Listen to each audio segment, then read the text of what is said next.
5:47. Granby Planning Board, April 2000. First order of business. Minutes. If I may, so I gave the board a couple of things there. One of them is a summary sheet of all the minutes that you are due, including 4 sets of minutes that have been completed that we just never took action, the board never took action on. So the suggestion is to review those, and we'll have some additional minutes for your following meeting. But this is in totality all of the sets of minutes that need to be approved, and that is presented in the packet to you.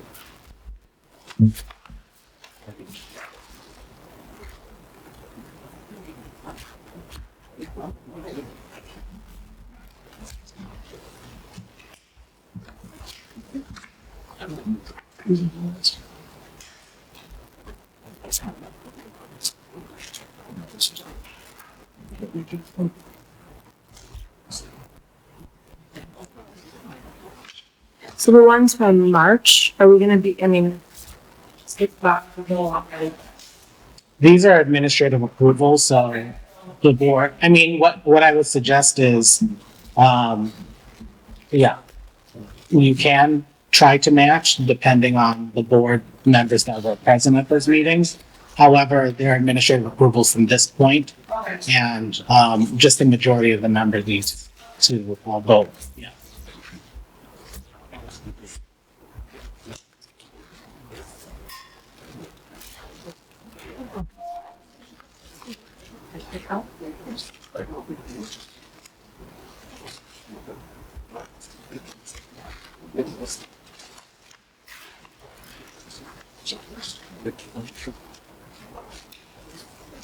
So we can review minutes and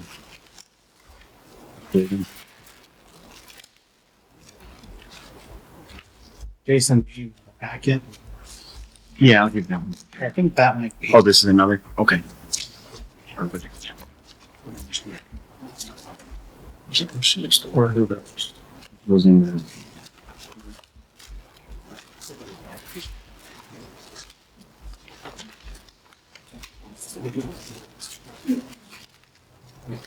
Oh, here it is.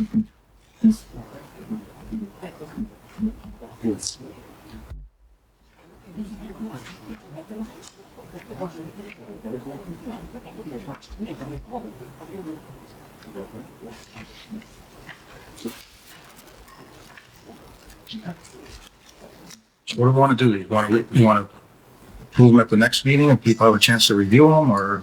Yeah, I would say that. I mean, you probably have seen this, but way long ago, and I think for whatever reason, just never approved them, because those were in records of mine. But You forward these to everybody yes, electronically? I will forward them And then- in addition to the other sets of minutes. The other sets of minutes and everything at our next meeting. Yep.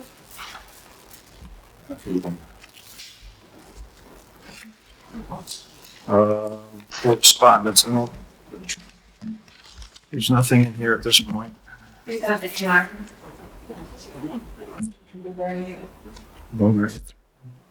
We'll get there. No, there's no other correspondence here. Invoices, if any, none. So next thing on the agenda is the A&R for Flam. I'm gonna.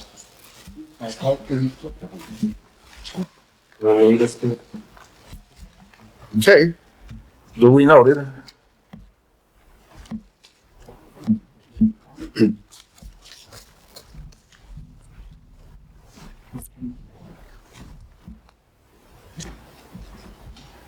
Is everybody familiar with the plans? Yep.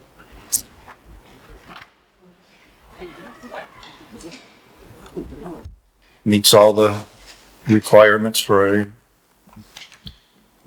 building lot, even though we're not approving it for a building lot. It's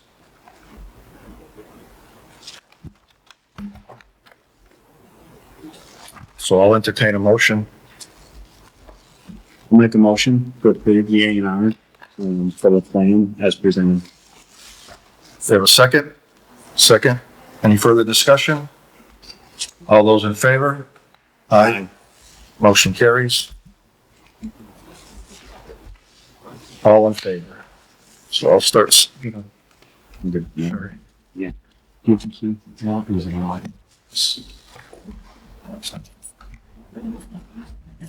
Thanks.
Dakota, will you represent us? Yeah.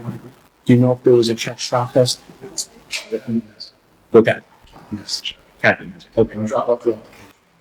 Okay, excellent, thanks.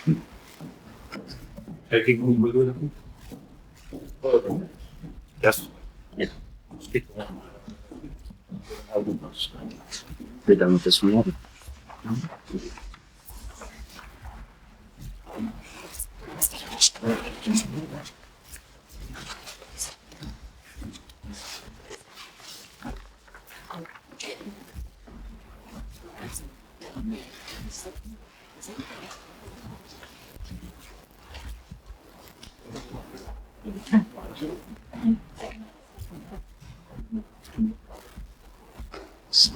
Yeah.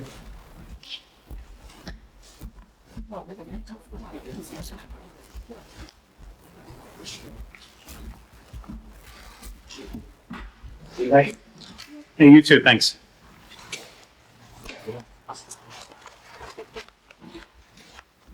So, the next on our agenda, the Granby Preservation Society, that was scheduled for 15. Seeing who our head schedule, is there anybody else on your committee? Yeah, There's, two more. there's, Yes, carry out assessment here with you.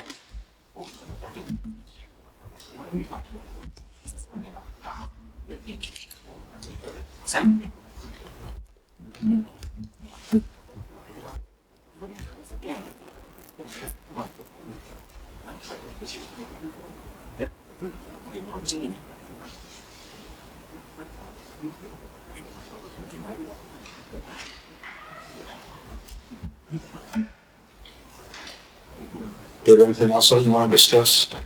So, also on the agenda was a discussion of the Granby mixed-use zoning bylaw or conditions or criteria for development. I did receive a question that was sent to me, with regards to the mixed-use zoning bylaw, and I did prepare a handout for the board with those 4 questions were. It was part of all the minutes. You see, do you have one? Hey, oh,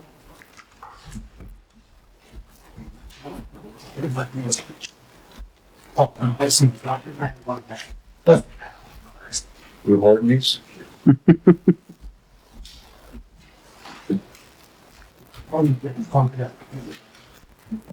That's good. Oh, good. That's good. So there were 4 questions that were asked in this email. I was able to help them with one, which is the first one, that the town does have a map, and it's on the website. It's just hidden, or not in a place that you would typically find it. The second one states, the zoning bylaw indicates that the dimensional requirements of the underlying districts, so that underlying districts mean the zoning districts that are underneath your mixed-use overlay, would not apply to a mixed-use project utilizing the Granby mixed-use overlay district provisions in section 4.4. There's no density limit for multifamily residential mentioned in section 4.4. It mentioned the potential 25% bonus over and above the allowable density, but not what the allowable density is for multifamily residential. Thus, could you advise as to the allowable density for multifamily residential in mixed-use overlay districts? So that was the second question. Third, I want to confirm that the density is calculated using the entire site with no deductions for wetlands, steep slopes, and a developer of a mixed-use development will be able to use the entire site in calculating density, including the portion used for commercial purposes. Sometimes towns have a policy with regards to how they calculate developability of their sites, particularly if there's lots of wetlands or, other environmental type resource areas on that site, which could really affect the density of the site depending on how they would want to develop. And then the 4th item, has the town of Granby ever granted such an increase in density? This would effectively double the number of units per acre. Does this also apply to the mixed-use overlay district? So getting some guidance. I think Jim is probably the only one that has served on the board since the mixed-use overlay district has been developed. And to my knowledge, based on having worked with the board over the past 4 or 5 years,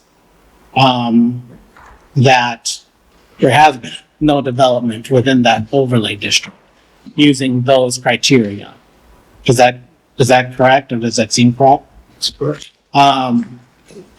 So with that said, I think this is an opportunity for the board to examine. So I prepared some notes with regards to each of these questions. What time is your 6:15? 6:15. So for number 2, section 4.4 does provide dimensional requirements for mixed use within the overlay district. So there are, as is typical with your dimensional requirements for each underlying zone, a minimum lot area of 45,000 square feet, 200 feet frontage, 10 feet, 20 feet, 20 feet for front, side, and rear yard setbacks, a maximum height of 35 feet, and a lot coverage of 60%. That's for the mixed use overlay, and with town water and sewer. So if the property were to be served by town water and sewer, those are the minimums. While there are no specific per unit square footage requirements listed in the bylaw that has been found, these dimensional standards should roughly dictate density requirements within the district. Perhaps it would be useful to provide more specificity within the bylaw, however. Standard multifamily regulations in 3.2 Table 2, so in the zoning bylaw 3.2 Table 2, have a maximum of 6 units per structure, but it appears to be true that multifamily and the mixed use overlay would not need to abide by this regulation. So there's some identified some standards within this particular overlay that will create some density, depending if this developer, were to move forward. So the third question was, I want to confirm the density is calculated using the entire site without deductions for wetlands, steep slopes, etc. Based on the review of the bylaw, it does appear to be the case. The conditions the applicant is referring to explicitly pertain to open space communities developments, but do not appear to cover mixed use developments. Knowing that this hasn't been used in the past by the board as far as these particular standards, that's another acknowledgement that in your open space communities section of the bylaw, which is really typical of like cluster housing and open space residential, where you're going to be creating a density by preserving open space within that particular parcel. It does not cover mixed use development, so it's silent on that. Based on the way the questioner asked the question. And then the other item is there is another component with regards to additional utility requirements, the following provision. The required minimum lot size per dwelling unit specified in section 3.2 may be reduced by a maximum of 50%, provided that the applicant can demonstrate to the planning board satisfaction that the site and soil conditions will permit such increased density of on-site waste disposal systems without violation of the drinking water standards described in section 5.02 above. So there are some additional considerations particular to that's within the 3.2, which is your cluster housing or open space residential developments. And so that's just, accounting for the board.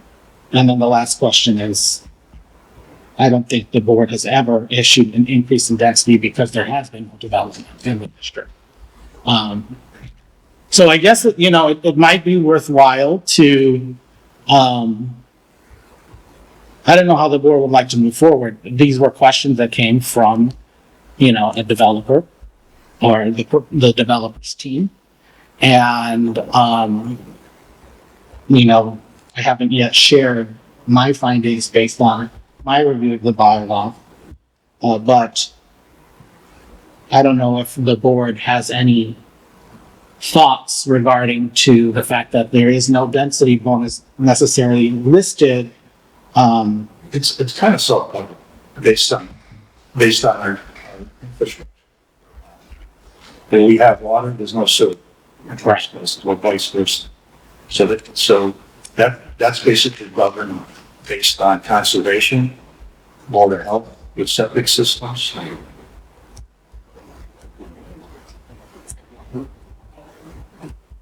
think we have to take a closer look at that if in fact we have both utilities in any of these overlays. The overlays we have five area where we only have sewer, no water. So the septic system bylaws dictate Yep. density. The other area we have overlay is built on the road. Water, no sewer, that's dictated. Septic. Can you repeat that? So that has water, or that has sewer? Has water, no sewer. Water, no sewer. So again, the septic system, water house, Right. the density.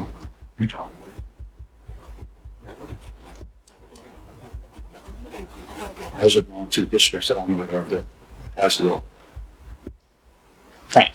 So I don't know if there's anything that really needs to be addressed. Okay. So basically confirming his observations. Yeah, so that was just coming for, I mean, I think it's a good exercise for the board, especially if someone is interested in developing multifamily under the multifamily, or not, sorry, multifamily, mixed use, overlay. If someone is looking to develop, commercial / residential within the criteria of the overlay.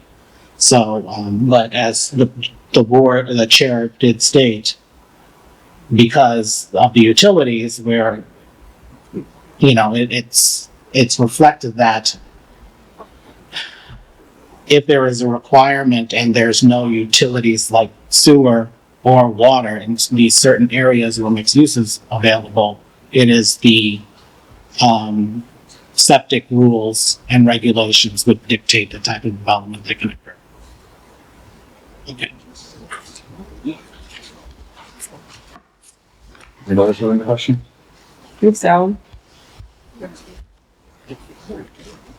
Very good. Aye. Thanks a little. Have a step. You didn't have anything else, did you? Yeah. No, the other item, I think it's just a comment. I don't know if the board, we've talked about this in the past, as far as future types of activities that the board can, maybe look into. We 2 years ago, the board applied for district local technical assistance to look at the Granby zoning bylaw. We are in grant season, so there is an opportunity for a grant through the Executive Office of Housing and Livable Communities, where other towns are utilizing the planning and zoning grant to look at their bylaws. So it's dependent, and there are 3 communities that I'm currently working with to apply for grants to see, do a diagnostic of their current zoning bylaw, offer amendments if those are, something that comes up during the process. So I'm just stating that there's if there's any sort of planning, additional planning that may, happen with the town. The town is currently going through an open space and recreational plan update. Mhm. The board will have to approve that at some point. My colleague at PVPC is working on that with, the committee. But, this is That's several months out. right. The work is until December. But it's just, stating that there's a grant for these things. Well, the grant that we talked about before was the grant to review our bylaws. Right, Right. Clean them all. right.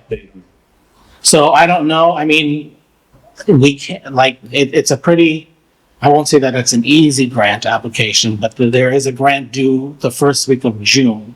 I don't know if that requires a larger conversation, like if the board is interested in that, if the chair is interested in that. You probably discussed it. I think it was with a previous board. because I remember Lil was on the committee, Bob was on the board. So this is a somewhat of a new board. Well, if there's ones available. Yeah. Yep, I agree. Use some of our bylaws. So if I may then, there is, as part of this process, there's what they call the expression of interest. It is due tomorrow.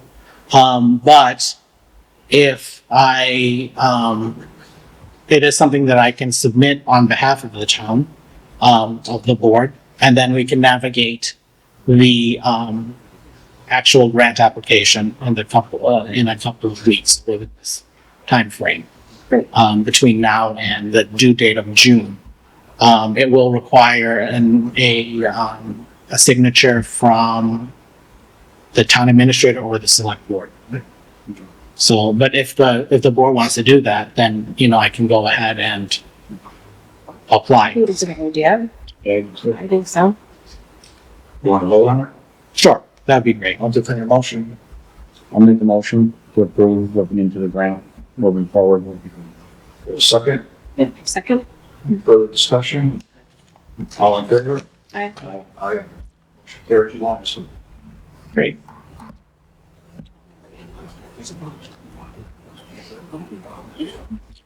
You set?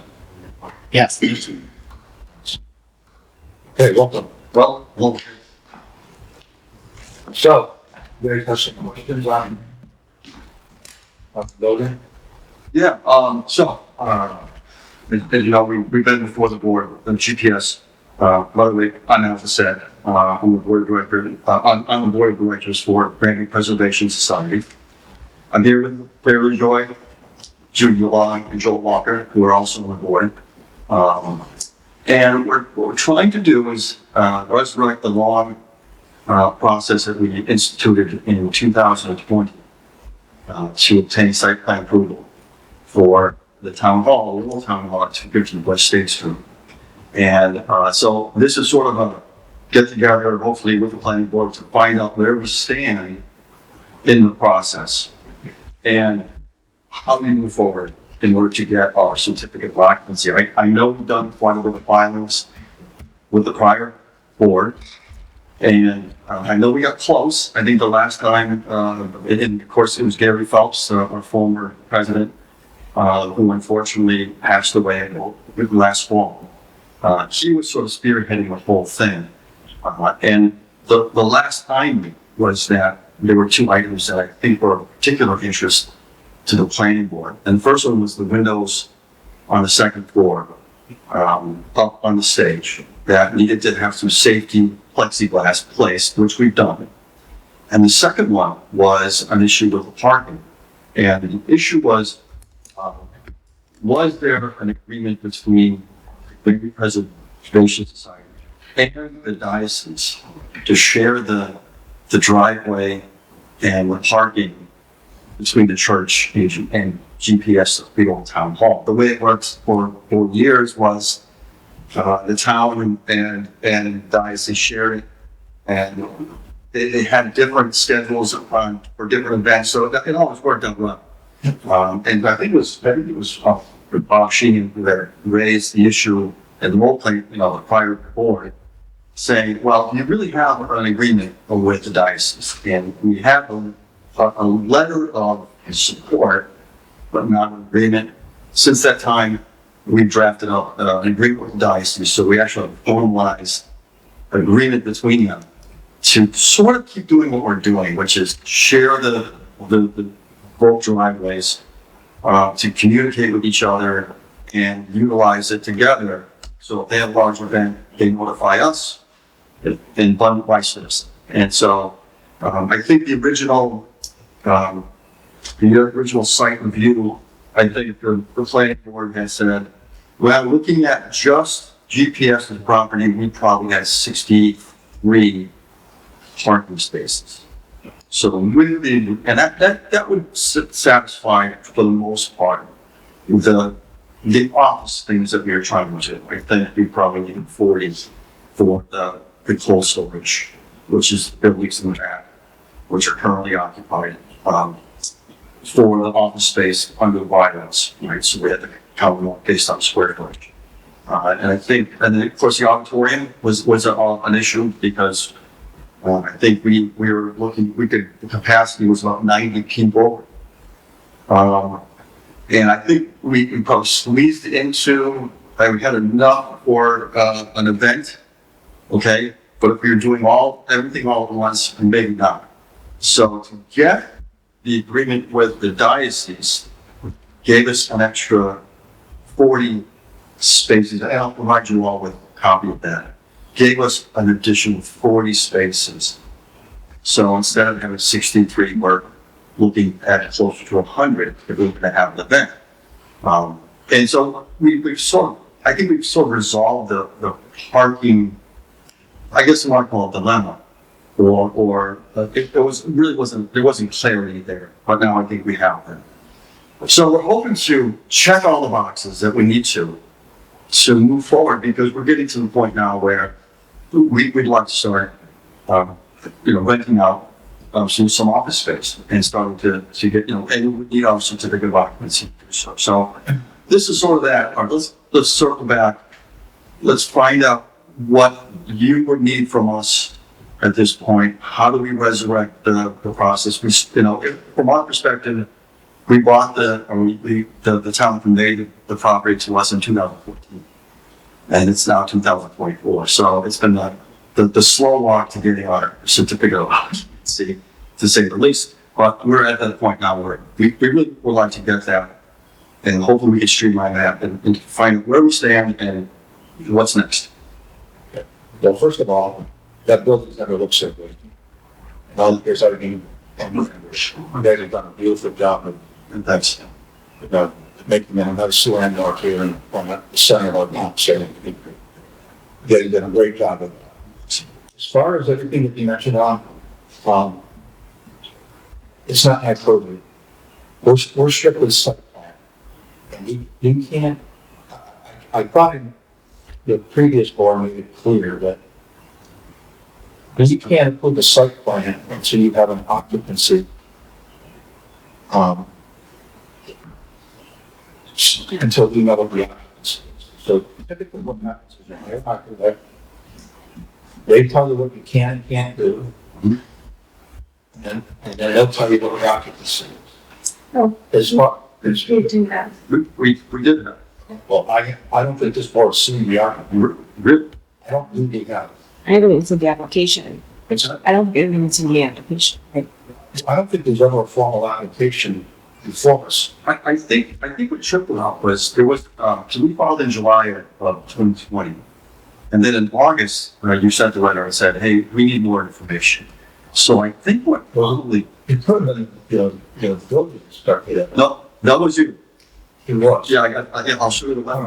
But it was just, I think it's kind of just what you said right now, which is, we need more information. And so in May of 2021, we did hire, Gary and the prior board hired, an engineer. And I'm fairly certain, and here's the problem, was Gary's files were a little incomplete. So I was hoping that I could look at your file to see what you have at this point. And if you have nothing, then, okay. And just, there were just some discussions here, Yeah. what you can, the bylaws are pretty clear that we can do, but if you're looking to do office space, that fits, as far as I know, that fits right into, we rezoned the town common area back in 2016, 17. for that purpose. Oh, really? Things could be done here and being separate. Yeah. And, it has, it's not a full business zone, office space, professional space, anything like that would be great. And we would hope to use the auditorium as well, which would be, we say there's a non-conforming use there, obviously, but that's something we would look at. I've been building background, but that's not what our charge here at the planning board, we're all interested, so if they tell you you can do something in there that you're allowed to do in the district, and if building code complies, you comply with the building code, it's not. So if it's, so we would claim a non-conforming use, obviously, with the auditorium, right? So probably nothing even I have to check the bylaw, but there may not be anything in the zoning bylaws that speak to that. So we would probably have to claim, we would be claiming a prior non-conforming use, but it was not Maybe probated or something like yeah, we would seek to have a waiver for that. Now, so is the process then for me to deal with, would be the building inspector or building commissioner at this point? Now, what would you specifically need from him? no, not serious. The occupancy level, okay, and I think I think we've done all that. We actually had an architect come to Amherst, and he used to do his own buildings. And he rented his own building, so he came in and did a plan of the first floor and potential for the second floor, but we said we didn't want offices on the second floor. Okay, so I think I know what the process is. You guys are saying, hey, we can't do anything because we need more information, so we're gonna give you that information. I know, our engineers, his name is Bucky Sparkle. We're gonna circle back to him. I know he's got drawings and anything he needs. We're gonna provide them to the building inspector. And is there a new one, or are we still? We just started doing the last few. I'll get, is there information online or? Should be. Okay. Yeah, I do this. Okay, so I think, so our next step is reach out to him, provide him with all the drawings, and then he's gonna make a determination Maybe it's gonna require. what he's gonna require. Typically what we're doing today, just my opinion, not the vote for anybody else's. Yeah. Typically what they do is they ask to have an architect stamp the drawing, Yeah. what the I can see of this, and what the use is. Yeah. Okay, and I think we've done that, so we'll get that to him. And then, would you need all that information as well, like a second copy of that as well, or you just need his opinion? No, so he probably go by what the engineer and architect says at least. You will provide us with a site based on what the architect or the engineer is telling you. What your lot is, what your site plan is to include. Yeah. That means X amount of handicap spaces, access to the building, all that. That's probably lighting. It's pre-existing. Yeah. So I don't think we're gonna be interested in stormwater. It's all pre-existing, but those are the typical things we look at. Okay, yeah, it's, but the shocking thing to me is that I think we've done that. Yeah. So I think this was probably just a lapse in missing the process in some way. Maybe a formal proposal. Yeah. So, okay, so I think we have our charge. Do you still have all the chuckling and all the surveying and did all the parking lot and he submitted them to your board? You checked. With an application, Yeah. I don't know if it was with an application. I wasn't around when Gary was doing it. maybe a while. If it was an application submitted in So Last July of 2023? 2020. Okay. July 2020, and then there was a letter from you, I think we were the chair at the time, and you basically said, well, we need more information. And then there was a follow-up letter with Bucky Sparkle to the planning board saying, that sounds familiar. yeah. And I think he was submitting drawings at that time, so I have a feeling, this has been going a long time, so I have a feeling that maybe that file has been, put to the side and forgotten. Yeah, so there may have been a site plan sent to us. Yeah. But the site plan doesn't dictate what the occupancy is. The occupancy dictates what the site plan is. Okay. Yeah. Okay. Use. So, and you're confident the new building inspector is going to be able to follow the process and okay. Right. So I think our next step is to reach out to him, and then it sounds to me like, even though we might have already submitted an application back in 2020, we're going to probably do that again at this point. Yes. Let's start this. Yeah, I don't think anything formal was presented to us. Okay, it's good to know. That's, I mean, a drawing without a stamp from an engineer, you can't. Hmm. Can't approve. Okay. you don't know what the use is. I think that's what it came down to, I don't know if, but, so in other words, you said you may have up to 100 occupancy, which is fine. You may not need 100 parking places for it. Sure. Just because it depending on what the use. Yeah. It's being used as an assembly. You gotta work this out of the architect and building study. Well, I recall it was the 99 people in the auditorium, and they also said if you had furniture in there, of course, it would reduce the number of people that you could have based on the weight level. But your 62 or 63 Yeah. spaces in the parking lot, considering 2 people per car, you're covered. And the architect. For based on. So we were actually hoping tonight that you would have said to us, oh yeah, we got your stuff right here and this is the last 2 items you needed, but sounds to me like it's a different, something that it's different, so. There were a lot of questions. There was the aerials here. There's a few other people on this. Sparky, and then I think Gerald Lemay was here. And I thought they all rated. Okay. Or, Well, the 2 things they said that needed to be finished were the windows and the, Well, it's the windows and the parking agreement.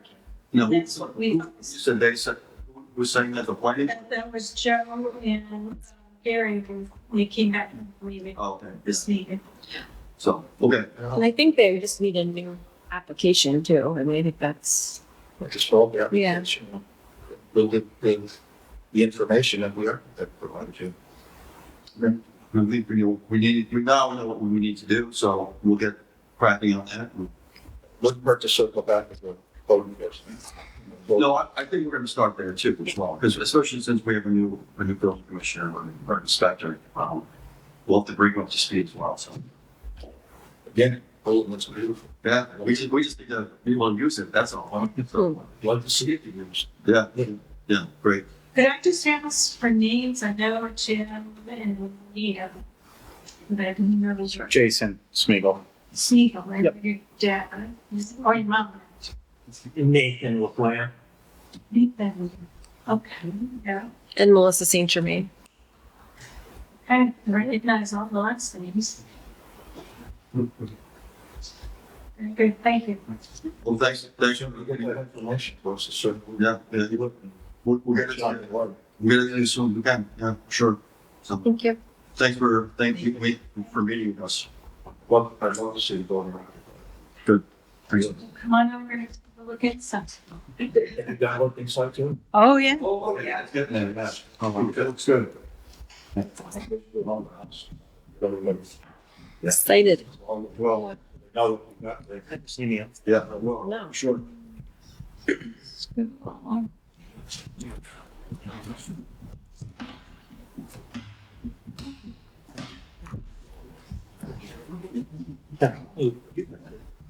I was trying to find the minutes. Did this happen around August? That, It may have, I think the pandemic also took a toll on so there, many as well as other property. I'm seeing a discussion, Keller Hall, from August 24th, 2020. States Jim Tromke does not feel comfortable moving forward on this under the board, this unless the board receives an architectural stamp drawing for the building occupancy and approved use. The architect would provide what the building use is and then recommended the approved handicap accessibility, etc. I think that's Jim Tromke noted to his knowledge the building was built and used for municipal use. It had temporary certificates issued to it for various functions he believes. Robert Sheehan Jr. added, we also don't have any stormwater management detail. What we basically have is a site plan, parking spaces where some trees are located, the footprint of the building and property lines. And then Jim explained, we have an application but it's incomplete in his opinion because there isn't any up-to-date information. It's just basically stating existing conditions. We don't know what to apply it to. Jim stated he would ask Dr. Basin make any statements to draft a letter to state that it was incomplete. That we would require additional information from a professional architect stating what the building can legally be used for as is or with improvements. Very consistent with this. Yeah. So, Yeah, I can give you the date is the August 24th, 2020 meeting, and the minutes are posted to the Times website. And it's all on the website. Yes, that set of minutes. Okay. Have a good night, guys. Thank you. Good night. Good.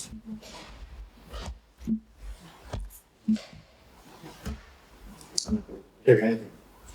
Nothing further?